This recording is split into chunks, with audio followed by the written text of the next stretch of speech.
dear friends. Now today let's look at the concept of cyber fraud, and now what does this mean?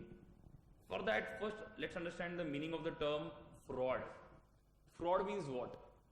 Does it mean a mistake, or does it mean something which is a mistake but to harm somebody? If it's just a mistake without the intention of harming someone, then that is called as an error, mistake. However, if it's a mistake done purposely with the intention of causing trouble to someone, then that becomes a fraud. And if this happens in the cyber world, then we call such frauds as cyber frauds. Now let's understand what it exactly means. Fraud is an intentional error. Frauds committed by use of technology shall mean cyber frauds.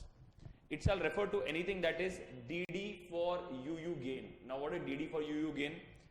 Deliberate deception. जानबूझ के किसी को टोपी पहनाना या किसी को झूठ बोलना, डेलिबरेट डिसेप्शन फॉर अनलॉफुल, कानून के खिलाफ, और unfair gain, gain that is not yours, किसी और का फायदा अपन खुद को दे रहे। तो अगर अपन ये कर रहे हैं ना, तो इसको अपन बोलेंगे यहाँ पे फ्रॉड। अभी देखते साइबर फ्रॉड क्या बोलता है। Main reason for cyber fraud, लोग साइबर फ्रॉड क्यों करते हैं? पहले failure of organisation to update themselves, वो अपने एंटीवायरस को अपडेट करते नहीं है, या जो नए तरीके हैं प्रोटेक्शन के उससे अपडेट करते नहीं है। आगे लिखा failure of internal control system, the internal control system is very weak. या लास्ट में लिखा यहाँ पे smart fraudsters. What do smart fraudsters do? They target the weakness in the system, system में जो कमियां है उसको टारगेट करते हैं। तो we can call this as you and I are smart fraudsters. What is you and I are smart fraudsters? U से आएगा आपका यहाँ पे update themselves, they have failure to update themselves. I से आएगा failure of internal control system, and smart fraudsters, they target the weakness in the system. Simple to understand. आगे दिया हुआ है types of cyber frauds. Now what are the various types of cyber frauds? Two types है mainly, pure cyber fraud and cyber enabled fraud. Pure cyber fraud only happens in the cyber world. जैसे एक online banking का theft हो गया, किसी को मेरा bank account number पता चल गया, मेरे डेबिट कार्ड नंबर पता चल गया, पिन पता चल गया, और वो जो स्पेशल क्वेश्चन होता है वो है एक इंडिविजुअल बेस्ड जो क्वेश्चन रहता है, what is your pet's name, या what is your best friend's name in school, ऐसे जो क्वेश्चंस होते हैं उसका एक इंसान को आंसर पता है, और उससे उसने मेरे बैंक अकाउंट को हैक करके मेरे बैंक अकाउंट में से पैसा निकाल लिया। तो अगर उसने ये किया ना, तो इसको हम बोलेंगे यहाँ पे प्योर साइबर फ्रॉड, बिकॉज ये फिजिकल वर्ल्ड में नहीं हो रहा, ये सिर्फ साइबर वर्ल्ड में हो रहा है। जैसे फेसबुक पे किसी का अकाउंट हैक करना, again it is the example of pure cyber fraud. ये फिजिकल वर्ल्ड में नहीं हो रहा, ये सिर्फ साइबर वर्ल्ड में हो रहा है। What is the next type? That is cyber enabled fraud. इसका मतलब क्या होता है? इसमें आपका एक फिजिकल एलिमेंट होता है। जैसे किसी ने मेरा डेबिट कार्ड चोरी कर लिया और एटीएम से आके मेरा पैसा निकाल लिया, उसको मेरा पिन पता है, and he withdrew some money from my ATM account. If this happens, then that will be called as cyber enabled frauds. तो देखते हैं ये दोनों में क्या लिखा हुआ है। पहले pure cyber frauds exist only in the cyber world, example website hacking. Second दिया हुआ है वहां पे enabled frauds. Now what is this? Committed in physical world with use of technology. Example withdrawal of money using ATM. तो अगर उन्होंने ATM से पैसा निकाल दिया, then that will be covered in your cyber enabled frauds. I hope this is simple. Clear है? तो what are the main two types of cyber frauds? Pure cyber fraud and cyber enabled frauds. तो cyber fraud में first what we have seen, we have first seen the reasons. So we are, I am going to write first here main reasons का mister, main reasons. Then you will have यहाँ पे we are doing the types of cyber fraud, that is types. Simple to answer. Next answer जो है ना, ये एकदम tricky answer and it's something which is very technical in nature, और ये एक पॉइंट को अच्छे से समझना पड़ेगा अपने को. तो समझते अच्छे से. पहले लिखा हुआ है techniques to commit cyber fraud. तो ना what are the various techniques जिससे साइबर फ्रॉड किया जा सकता है. पहले दिया हुआ है masquerading impersonation. Now what do you understand by masquerading impersonation? इसका मतलब ये होता है कि अगर एक आदमी ने आपको कॉल किया है कोई और बन के, impersonation मतलब to impersonate someone, किसी और की नकल निकालना. जैसे अगर मुझे कॉल आ गया यहाँ पे, हेलो मैं आईसीआईसीआई बैंक से बोल रहा हूँ और हमें पता चला है कि आपके कार्ड में कोई प्रॉब्लम है, हम चाहते हैं कि आप आपके कार्ड का 16 डिजिट नंबर हमें बोले और अगर आप पिन बताइए. और अगर मैंने ये बोल दिया और अगर उन लोग चोरी कर देते हैं, तो इससे क्या हो जाएगा, उन्होंने मेरे अकाउंट नंबर मेरे से लिया और चोरी कर दिया. लेकिन at the beginning they were trying to be someone else. No, so ये जो trying to be someone else जो होता है ना, इसको हम बोलते हैं यहाँ पे मैस्करेडिंग या इंपर्सोनेशन. और उन्होंने जो मेरे से नंबर निकाला, मेरे से अलग अलग इंफॉर्मेशन निकाला, इसको हम बोलते हैं फिशिंग. तो ये जो बैंकिंग का जो फ्रॉड होता है that is actually a combination of masquerading and phishing या इंपर्सोनेशन एंड फिशिंग। मैस्करेडिंग मतलब कुछ कोई और बन के बात करना, और फिशिंग मतलब मेरे से इंफॉर्मेशन निकालना। I hope this is clear. देखते क्या लिखा है, masquerading pretending to be authorized user, pretending to be, नकल उतारना किसी की। आगे लिखा हुआ है पिगी बैकिंग, और ये पिगी बैकिंग के फ्रॉड को समझना जरूरी है। बचपन में when kids are generally small, जब मैं छोटा था तो मेरे डैडी मुझे कंधे में उठाते थे। कंधे में कैसे उठाते थे, वो he used to be on his all four, नीचे रहता था, पैर हाथ दोनों नीचे रहते थे, और मैं उनके ऊपर बैठता था और वो इधर उधर लेके जाते थे, या तो फिर वो खड़े रहते थे और मैं जब छोटा था तो मेरे को ऐसे सर पे लेते थे और ऐसे रख के चलते थे। मैं छोटा सा यहाँ पे था और वो मेरे को लेके निकलते थे यहाँ पर। तो उससे बच्चे लोग बहुत खुश होते हैं, हंसते। तो जनरली पेरेंट्स ये एज फन वो बच्चों के साथ करते हैं। ये जो एग्जैक्ट सेम कॉन्सेप्ट है ना, that is called piggy banking, जिसको मेरे घर में बोला जाता था कांदा बटेटा। मतलब बच्चे लोगों को कांदा बटेटा लेके का बोरी समझ के अपन उठाते हैं वैसे, तो उसको हम बोलते हैं यहाँ पे कांदा बटेटा। लेकिन आपको ऑफकोर्स कांदा बटेटा एग्जाम में लिखना नहीं है, you have to write something called as piggy backing. And now what piggy backing is to understand and understand it very simply. If suppose this is a telecommunication line, ये telecommunication line है, let's say this is a telecommunication line यहाँ पे, ठीक है, और यहाँ पे आपके कंप्यूटर का फायरवॉल है और ये आपका कंप्यूटर है यहाँ पे। अगर आपका कंप्यूटर यहाँ पे है and this is the firewall here, clear है, और आप इंटरनेट से जो भी डाउनलोड करते हो ना, तो यहां से आएगा और फिर बाद में आपके फायरवॉल उसको चेक करेगा और फिर वो बाद में अंदर घुस जाएगा। तो that is how the system works. Now ये टेलीकम्युनिकेशन लाइन में लेट्स से मैंने ये जो बॉटल है यहाँ पे मेरे पास, ये बॉटल यहाँ पे मैंने डाउनलोड किया। तो what will happen is, bottle की मतलब इट्स अ कंटेंट। जैसे आपने कोई मूवी डाउनलोड किया या कोई फाइल डाउनलोड कर रहे हो या कोई गाना डाउनलोड कर रहे हो ऑनलाइन, तो वैसे समझ लेना। तो इसमें क्या हो रहा है, यहाँ पे मेरा जो ऑनलाइन ये मेरा कंप्यूटर है, यहाँ पे मेरा जो फायरवॉल है वो है, और यहाँ से वो टेलीकम्युनिकेशन लाइन पे मेरा जो डेटा कंटेंट आ रहा है। जब वो डेटा कंटेंट यहाँ से आ रहा है ना, तभी फायरवॉल का काम क्या होता है, चेक करना कि ये डेटा ऑथराइज्ड है या नहीं है, whether the data is authorised और नॉट। एंड फायरवॉल में इसके दो कमांड्स होते हैं कि अगर डेटा ऑथराइज्ड नहीं है तो फायरवॉल क्या करेगा, यहाँ पे डेटा को फेंक सकता है या उसको इग्नोर कर देगा, डाउनलोड होने देगा नहीं। या तो फिर दूसरा, अगर यूजर ने कमेंट पूछा या यूजर को पूछेगा, फायरवॉल पूछेगा कि आपको ये डेटा फिर भी डाउनलोड करना है कि नहीं करना है, और अगर यूजर ने बोला यहाँ पे कि हाँ मुझे फिर भी ये डाउनलोड करना है, तो firewall will allow it and it will get downloaded. कहने का मतलब क्या है, फायरवॉल का काम है जो भी चीज ऑनलाइन इंटरनेट से हम डाउनलोड करते हैं वो ऑथराइज्ड कंटेंट है या नहीं वो देखने का। और उसके लिए there is something that gets download while we are downloading anything from the internet, it comes in packets. Packets बोलते हैं उसको, PACKETS, पैकेट्स। और वो फायरवॉल क्या करता है, पैकेट्स खोलता है और देखता है कि वो पैकेट्स ऑथराइज्ड है या नहीं है, और अगर वो अनऑथराइज्ड रहेगा तो फायरवॉल में एक्शन ले सकता है, जैसे मैंने समझाया। लेट्स से दिस बॉटल अगर आ रहा है तो देखिएगा कि ये ऑथराइज्ड बॉटल है या नहीं है, अगर है तो जाने देगा। Any other content that is coming, any other packet that is coming, जो भी हम लोग डाउनलोड कर रहे हैं वो आके देखिएगा कि ऑथराइज्ड है या नहीं है, फिर जाने देगा। अगर वो नहीं है तो जाने देगा नहीं। अभी कभी कभी क्या होता है, जब हम कोई चीज ऑनलाइन डाउनलोड करते हैं तो जो ऑथराइज्ड कंटेंट है उसके साथ साथ ये जो अनऑथराइज्ड कंटेंट है ना, ये उसके पीछे चिपक के आ जाता है, and it comes like this with the bottle, मतलब with the authorised content. Firewall क्या करेगा, यहाँ पे फायरवॉल खोल के देखता है कि ये कंटेंट सही है या नहीं है, और फायरवॉल को पता ही रहता है कि पीछे यहाँ पे इसने अटैच किया हुआ है खुद को। So the unauthorised content attaches to the authorised content, और फिर बाद में फायरवॉल देखता है कि ऑथराइज्ड नहीं है, तो ये फायरवॉल ऑथराइज्ड है तो फायरवॉल इसको जाने देगा किसमें, कंप्यूटर के अंदर। और जाने देने के बाद what will happen is this unauthorised content will detach itself from the authorised content, और ये आपके कंप्यूटर में आगे जाके सेटल हो जाएगा। और सेटल होने के बाद ये आपके कंप्यूटर में खड़ा कर देगा तूफान। It will be a virus and it will be very difficult to detect and remove. तो यहां पे क्या हुआ, behind the authorised content and unauthorized content attached itself and latched onto it. Latched on मतलब पकड़ लिया उसने अटैच कंटेंट को, और वो अटैच कंटेंट के साथ आ गया। फायरवॉल जब भी चेक किया, फायरवॉल को भी कुछ मिला नहीं, बिकॉज ये अंदर नहीं है, ये इसके पीछे अटैच करके आ गया। और फिर बाद में जैसे वो कंप्यूटर के अंदर पहुंच गया, it detached itself from the authorised file, and then this unauthorised content can cause harm. इसको हम बोलते हैं यहाँ पे something called as piggy backing, जो इसको हम बोलते थे कांदा बटेटा, जब भी पेरेंट्स अपने को पीछे लेते थे। आई होप इट इज अंडरस्टूड। देखते क्या लिखा है यहाँ पे, piggy banking. Piggybacking, tapping and latching into system using telecommunication lines. That is tapping and latching into systems using what? Telecommunication lines. That is network.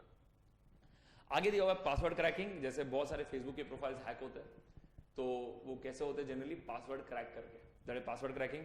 Penetrate into system using password to steal files. Simple. आगे logic time bombs. अब ये logic time bomb concept आपको समझना पड़ेगा, because ये आपको बाद में आगे जब हम लॉजिकल एक्सेस कंट्रोल करेंगे यही चैप्टर में, तो आपको ये भी काम आएगा. देखते क्या लिखा है यहाँ पे. What is your password cracking. Password cracking का मतलब ये होता है, सॉरी लॉजिक टाइम का मतलब ये होता है कि एक बॉम्ब प्लेस किया जाता है आपके सिस्टम में, और ये बॉम्ब है ना दो तरीके से एक्टिवेट होता है, और दो टाइप के बॉम्ब होते हैं. एक होता है टाइम बॉम्ब, दूसरा होता है लॉजिक बॉम्ब. टाइम बॉम्ब क्या होता है? अगर आपका कंप्यूटर क्लॉक, जो जनरली आपके डेस्कटॉप स्क्रीन में बॉटम राइट कॉर्नर में रहेगा क्लॉक, टाइम जो चलता है, और वो अगर कंप्यूटर क्लॉक एक पर्टिकुलर आवर में आ गया, जैसे अगर मैंने बॉम्ब सेट किया एट 6 PM, तो क्या हो जाएगा? वो जो फाइल है मेरा, वो फाइल मेरा आसपास के जो फाइल्स है उसको करप्ट कर देगा, and because of that I will not be able to access the files around the corrupt file. ये मैं कर नहीं पाऊंगा. ये कब एक्टिवेट होगा? जब वो टाइम पे मेरा कंप्यूटर पहुंचा तभी. दूसरा होता है लॉजिक बॉम्ब. लॉजिक बॉम्ब क्या होता है? जब एक यूजर वो फाइल पे क्लिक करेगा तब वो एक्टिवेट होगा और आसपास के सारे फाइल्स को करप्ट कर देगा. फॉर एग्जांपल, लेट्स से मेरे डेस्कटॉप में एक फोल्डर है म्यूजिक करके, उसमें मेरे सारे मेरे फेवरेट सॉन्ग्स रखे हैं, मेरे 50 जो गाने फेवरेट है, टॉप फेवरेट, वो मैंने रखे वहां पर. और उसमें सपोज एक और फोल्डर, एक और मैंने फाइल ऐड कर दिया, और ये फाइल का नाम है डिलीट नॉट फाइल करके. ठीक है. अभी क्या हो गया यहाँ पे? मुझे लगा कि डिलीट नॉट मतलब क्या ही होगा, चलो देख लेते हैं. तो मैंने वो फाइल पे डबल क्लिक किया, देखा कि इसके अंदर है क्या, and actually this was the logic bomb. और ये जब ये एक्टिवेट हो जाएगा ना, क्या होगा? उसके आसपास जो मेरे 50 म्यूजिक के जो फाइल्स है वो सारे करप्ट हो जाएंगे, मतलब वो चलेंगे नहीं. इसको हम बोलते हैं यहाँ पे लॉजिक बॉम्ब. तो always bombs are two types, logic time bomb, logic bomb and time bomb. यहाँ पे इन्होंने दिया है, यहाँ पे हेडिंग दिया हुआ है लॉजिक टाइम बॉम्ब करके, लेकिन the explanation they have given is of time bomb, जो मैंने समझाया था. देखते क्या लिखा है. Lies idle until time triggers and then destroys the program. और इसका जो लॉजिक बॉम्ब वाला जो एक्सप्लेनेशन है, that is given later in logical access controls, वो देखेंगे बाद में. आगे दिया हुआ है सुपर जैपिंग. सुपर जैपिंग क्या होता है? सुपर जैपिंग बेसिकली पहले होता था, ये आजकल कॉमन नहीं है. That is whenever you are accessing any website, और अगर वहां पे एक एडवर्टाइजमेंट है, और अगर आपने वो एडवर्टाइजमेंट पे क्लिक किया ना, तो बहुत छोटे फाइल्स आपके कंप्यूटर के अंदर आ जाते हैं, और ये इतने छोटे होते हैं, 2 KB 5 KB के फाइल्स होते हैं, और ये आपके कंप्यूटर में आके बैठ जाते हैं, and they bypass the regular system. मतलब जो फायरवॉल है, फायरवॉल भी इनको पकड़ता नहीं है, बिकॉज ये बहुत छोटे होते हैं. ऐसे समझ लेना कि एक बहुत बड़ा दरवाजा है, और वो दरवाजे के अंदर एक छोटा सा, एकदम छोटा सा एक एंट घुस गया, तो हमें नजर में भी नहीं आएगा कि वो एंट अंदर आ गया है करके. It is like that. इतना बड़ा फायरवॉल हर चीज कंट्रोल करने के लिए है, लेकिन एक छोटा सा 25 KB या 10 KB या 5 KB का फाइल अंदर घुस जाता है. पहले के टाइम पे ये छोटे फाइल्स भी प्रॉब्लमेटिक हुआ करते थे, लेकिन अभी ऐसा नहीं है, because your system is ready to cope with them. तो इसको हम क्या बोलते हैं यहाँ पे? Super zapping. देखते क्या लिखा है. Unauthorized use of system program to bypass the regular system. तो that is your example of super zapping. आगे दिया हुआ है वहां पे scavenging dumpster diving. Now what do you understand by this? अगर मुझे कॉर्पोरेट रिकॉर्ड्स को मैं एक्सेस करता हूं, कॉर्पोरेट रिकॉर्ड्स को, और कोई भी ऑर्गेनाइजेशन के जो सीक्रेट फाइल्स है, अगर मुझे वो मिल जाता है, जिसको हम बोलते हैं यहाँ पे स्कैवेंजिंग या डंपस्टर डाइविंग. इसका एक मूवी था बिपाशा बासु का, कॉल्ड एज कॉर्पोरेट करके. उसमें Bipasha Basu works for a cold drink company या एक हेल्थ ड्रिंक कंपनी, एंड उनका एक कॉम्पिटिटर भी रहता है. एंड एक सीन ऐसा बताया कि जहां पे बिपाशा बासु वो दूसरे कंपनी का जो जनरल मैनेजर होता है, उसके रूम से फाइल्स को एक्सट्रैक्ट करती है, वो कंपनी की इंफॉर्मेशन ले लेती है. This is an example of scavenging या dumpster diving. I hope it is able to you are able to understand. आगे दिया हुआ है आगे social engineering techniques. What is social engineering techniques? ये होता है मीठा मीठा बात करना, मीठा मीठा अच्छे से बात करो और इन्फॉर्मेशन निकाल लो. जैसे मैं एक कंपनी में गया और वहां पे रिसेप्शन में जो भी बैठा रहेगा, तो उससे बात किया, अरे how are you, I know that your company is a very good company, and I think there is a mister Sharma here and I wanted to meet him. और ऐसे नॉर्मली इधर उधर की बातें. Oh do you watch cricket? Oh I am very big fan of cricket. Did you watch yesterday's match? It was such an awesome match. और मैंने ऐसे 15-20 minute अच्छे से बात किया, और मेरे सामने से रिस्पॉन्स भी आ रहा है. फिर बात बात मैं पूछूंगा कि any idea where the main record files are kept, because I wanted to check the files. ये मैं क्या कर रहा हूं अभी यहाँ पे मीठे मीठे बातों में एक मेन जो मुद्दे का क्वेश्चन है जो मुझे जिसका जवाब चाहिए वो मैं पूछ रहा हूँ। इसमें हो सकता है वो सामने वाला आदमी बोल दे कि yes it is there in this same floor, you have to take a go straight, take a left and there you will find the main record files. बस हो गया, मेरा काम खत्म। ये मुझे कैसे मिला? ये उससे मीठा मीठा बात करके। इसको हम बोलते हैं यहाँ पे सोशल इंजीनियरिंग टेक्निक्स। देखते क्या लिखा, employee is tricked to give system information, that is social engineering techniques. आगे दिया हुआ है ट्रैप डोर, उधर लिखा है enter system using back door to access the system. अभी अब बैकडोर एंट्री क्या होता है? कभी कभी एक सिस्टम में एक मेन लाइन ऑफ एंट्री होता है। जैसे अगर आपका एक सिस्टम है जो लैन से अटैच्ड है, लैन केबल से, और वो लैन केबल जो रहेगा ना that becomes the main system line, तो आपका कोई भी फाइल कोई और तरीके से डाउनलोड नहीं होना चाहिए। You can not insert any file using USB, you can not insert any file using hard disk, you can not insert any file using USB मतलब पेन ड्राइव या हार्ड डिस्क से आप इंसर्ट नहीं कर सकते। आपको हमेशा लैन से वो फाइल डाउनलोड करना है। अगर मेरा ये सिस्टम है ना, इसका मतलब है मेरा मेन डोर जो है, main door that is the LAN cable, उसके थ्रू डेटा अंदर आएगा। लेकिन अगर किसी ने सिस्टम को हैक करके या तो सिस्टम को गलत तरीके से यूज करके यूएसबी पोर्ट के थ्रू अगर डेटा वो इंसर्ट कर रहा है तो इसको हम बोलते हैं यहाँ पे trap door. It is called as the backdoor entry. देखते क्या लिखा है यहाँ पे, enter system using backdoor to access the system, इसको हम बोलते हैं यहाँ पे ट्रैप डोर। इजी। आगे दिया हुआ है हैकिंग। हैकिंग इज सिंपल, किसी के प्रोफाइल को हैक करना, to use sophisticated methods so that हम किसी और के कंटेंट को हम लोग एक्सेस कर सके, दैट इज कॉल्ड हैकिंग। देखते क्या लिखा यहाँ पे, unauthorized access to use computer system normally they do not harm. तो यहाँ पे ऐसे क्यों लिखा है डू नॉट हार्म? हम तो इतनी बार सुनते हैं कि हैकिंग गलत है, जो लोग हैकिंग करते हैं गलत है, जो हैकर्स है उन लोग किसी और के प्रोफाइल को हैक करते हैं, जनरली फेसबुक पे, इंस्टाग्राम पे, ट्विटर पे। सी अंडरस्टैंड, हैकिंग में एथिकल हैकर्स भी होते हैं। जो इंडिया का जो साइबर टीम्स रहेंगे जिसमें बहुत सारे एथिकल हैकर्स भी रहेंगे जो अच्छे से काम करते हैं, जो प्रोटेक्ट करते हैं सिटीजन्स को ताकि उनका डेटा प्रोटेक्टेड रहे।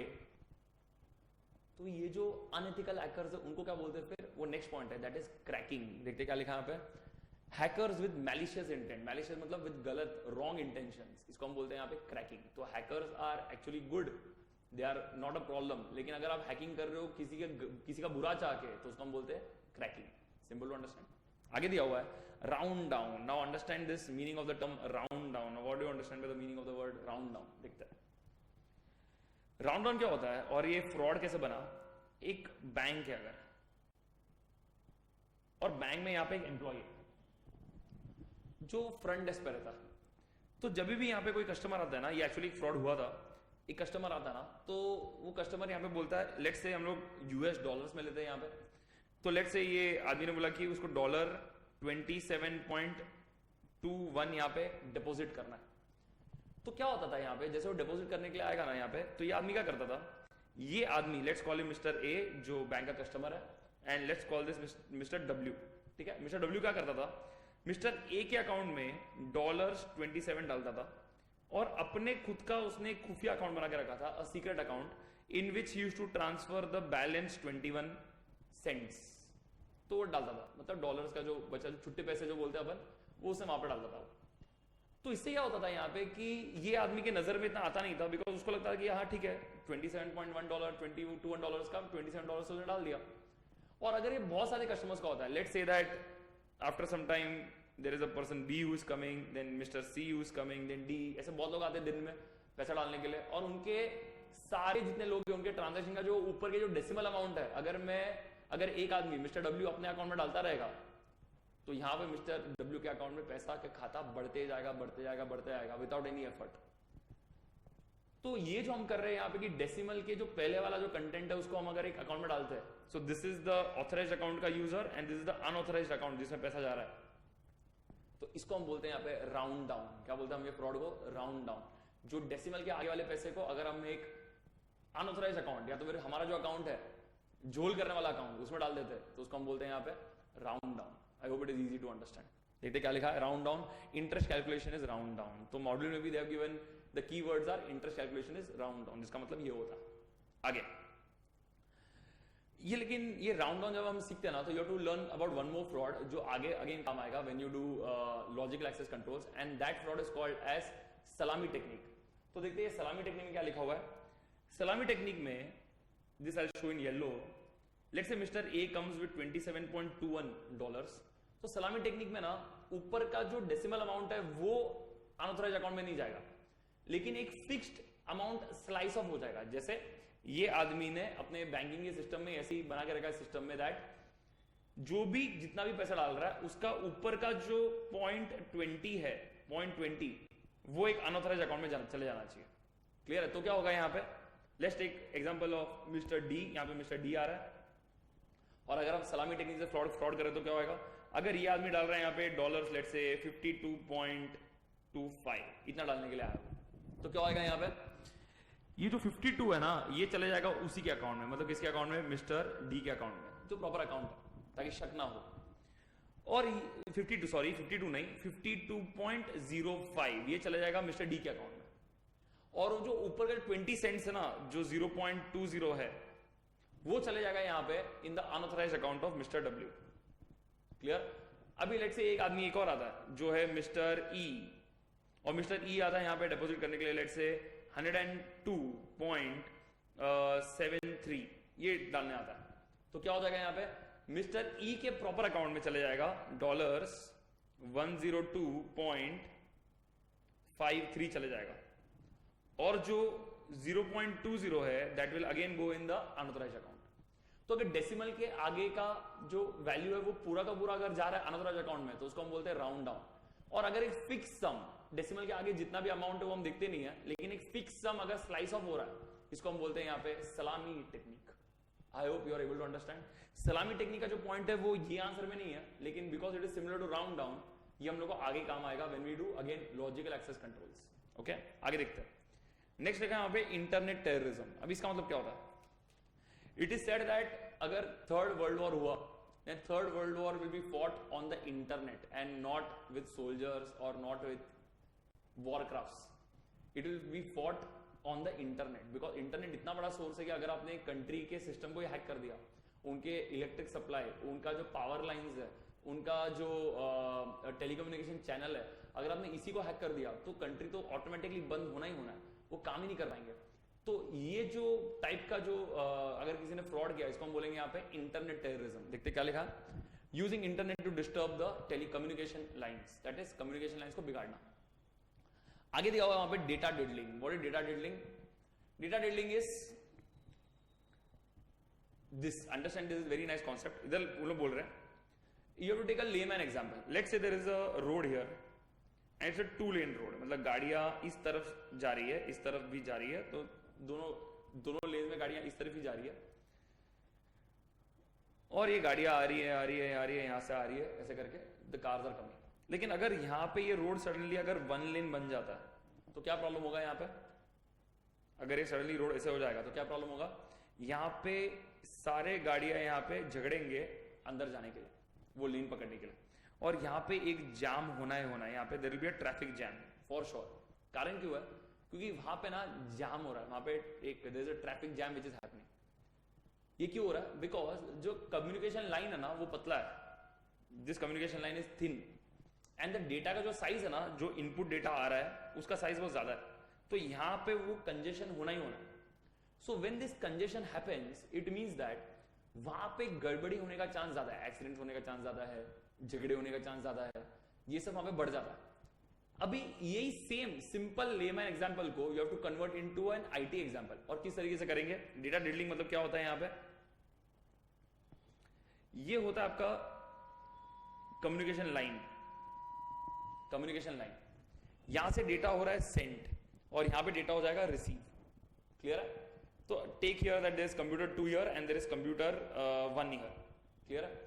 लेकिन अगर कंप्यूटर 1 में बहुत ज्यादा डेटा अगर हमने एक साथ भेज दिया, there is a lot of data going together, और अगर यहाँ पे ये जो कम्युनिकेशन लाइन है, ये जो कम्युनिकेशन लाइन में इसमें स्पेस ज्यादा नहीं है, और ये स्पेस का एक टेक्निकल वर्ड है and the technical word is called as bandwidth, जो जनरली आप देखते हो इंटरनेट कनेक्शन के रिलेटेड, इसको हम बोलते हैं बैंडविड्थ। अब ये जो बैंडविड्थ जो है वो पता है, और जो डेटा हम भेज रहे हो अगर ज्यादा रहेगा तो यहाँ पे गड़बड़ी कहाँ हो सकता है, it can happen at this place, it can also happen at this place, अगर इसका जो इनपुट है ना वो कम है, जैसे यहाँ पे मेमोरी स्टोरेज का जगह इनफ नहीं है, then it can also happen at this place. Also if there is someone who is looking at the line, तो वहां पे भी हो सकता है कहने का मतलब क्या है, जहां पे भी डेटा कंजेशन होगा वहां पे डेटा के साथ खिलवाड़ किया जा सकता है, डेटा को डिलीट किया जा सकता है, डेटा को मॉडिफाई किया जा सकता है। इसको हम बोलते हैं यहाँ पे डेटा डिडलिंग। देखते क्या लिखा वहां पे, data diddling, change in data before, during और after entering into the system, before, during और after entering into the system, that is called as data डिडलिंग।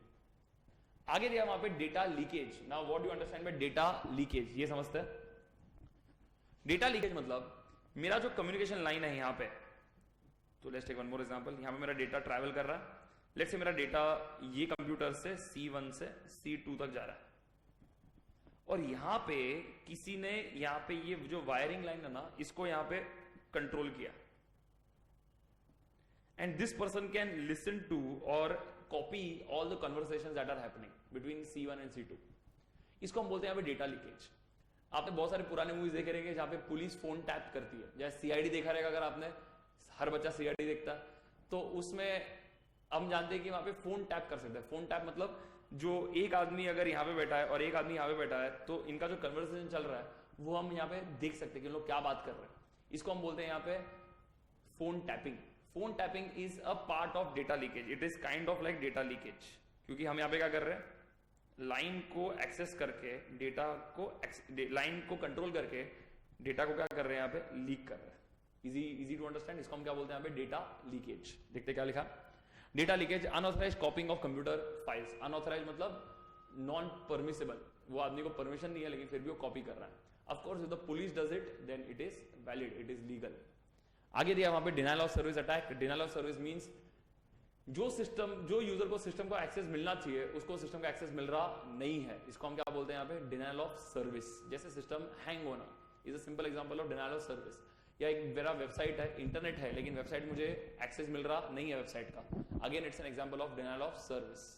Easy to understand यहाँ पे। Now how do you remember all these 15 points, ठीक है, देखते हैं। इसका एक कोड है, इसका एक कोड एज इन गाने का गाना है, और ये गाना गाएंगे अपन अच्छे से। This is called as the rap song, ठीक है। तो रैप सॉन्ग कैसे जाएगा, आराम से देखिए, I will sing it 3 times, you have to see the tune of it. देखते कैसा आएगा। Masquerading, impersonation, piggybacking, password cracking, logic time bomb, super zapping, scavenging, dumpster diving, social engineering techniques, trapdoor, hacking, cracking, round down, internet terrorism, data diddling, data leakage, denial of service attacks. I'll sing it once again.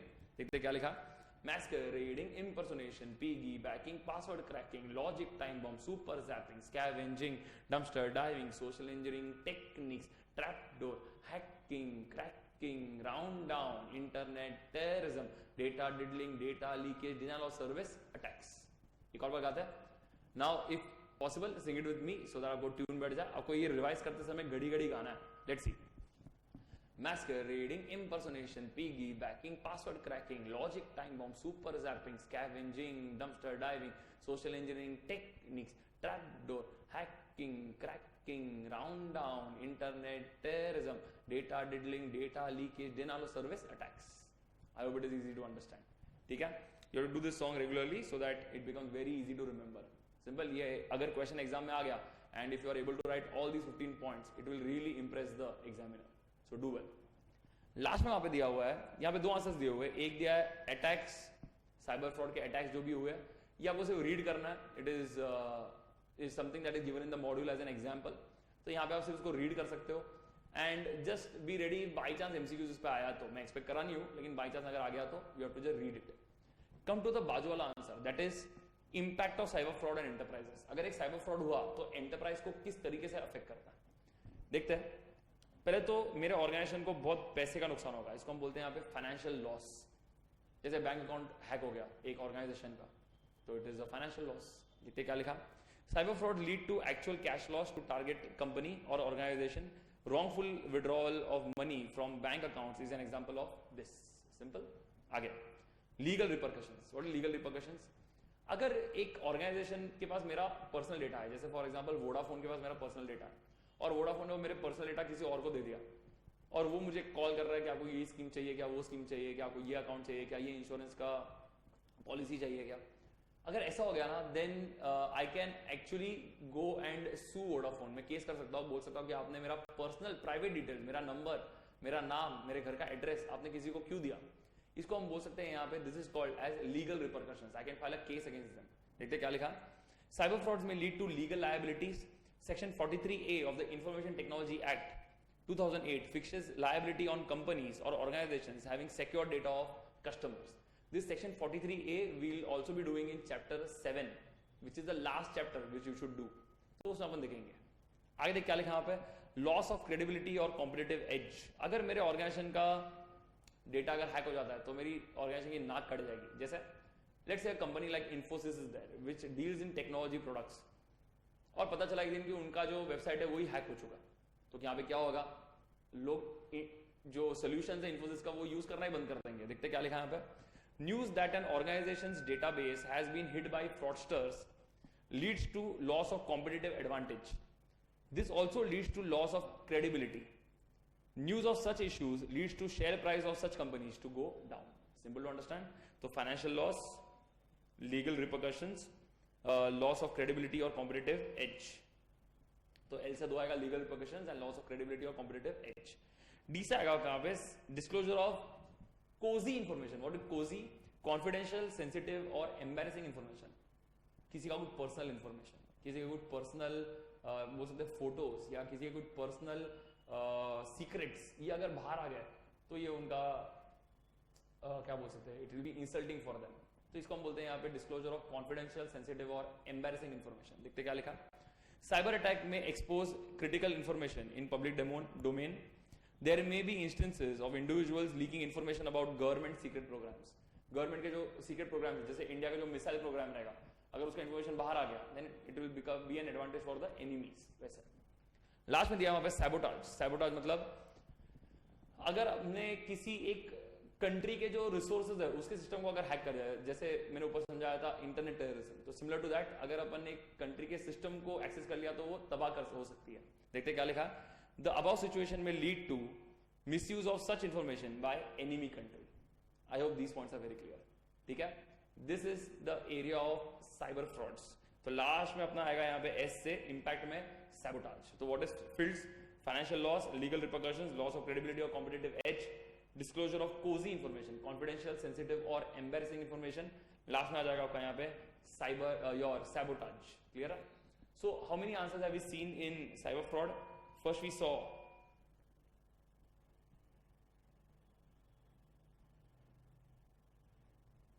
पहले हमने देखा यहाँ पे mister का MR, that is nothing but main reasons to commit cyber fraud, that is you and I are smart fraudsters.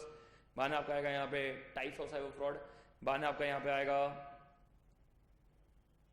Techniques of cyber fraud, and last आपका आएगा यहाँ पे इम्पैक्ट ऑफ साइबर फ्रॉड। तो इसको हम क्या बोलेंगे, mister T Tim, mister T Tim. Simple to understand, mister T Tim. Main reasons, types, techniques and impact. I hope it is simple. Do well, take care.